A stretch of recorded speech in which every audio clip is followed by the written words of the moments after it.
முதல் மரியாதை வரை தொடர்ந்து அவரது பயணம். சிவப்பு ரோஜாக்கு ஒரு சினிமா, இங்கிலீஷ் சினிமாவுக்கு ஈக்குவலாக எடுத்தார்.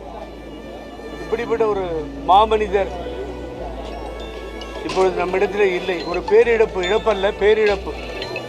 பாரதி ராஜா என்கின்ற ஒரு உச்சியினுடைய சிகரம் இன்றைய தினம் மறைந்திருப்பது இதயத்தை உடைத்தெறிகிறது. அந்த அளவிற்கு வேதனையோடு நாம் பார்க்கிறோம். காலையிலேயே தமிழகத்தினுடைய மாண்புமிகு முதல்வர் இங்கே வந்து தனது இரங்கலை தெரிவித்து சென்றிருக்கிறார்கள். நான் அன்போடு கேட்டுக்கொள்வதெல்லாம் மாண்புமிகு முதல்வர் அவர்களை, பாரதி ராஜாவை பற்றி பேச வேண்டும் என்றால் பல நாட்கள் வேண்டும். உங்களுக்கு தெரியும், திரையுலகத்தில் இருந்து வந்த ஹீரோ தான் நீங்கள், கதாநாயகன்.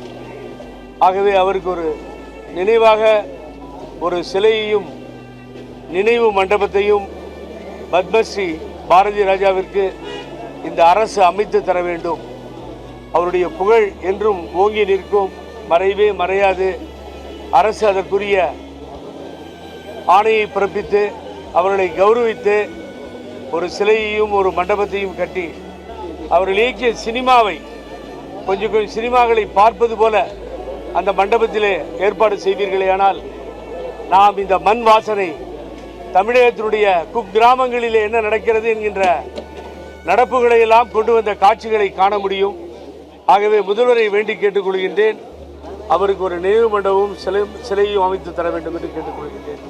பாரதி ராஜா புகழ் ஓங்குக, வாழ்க.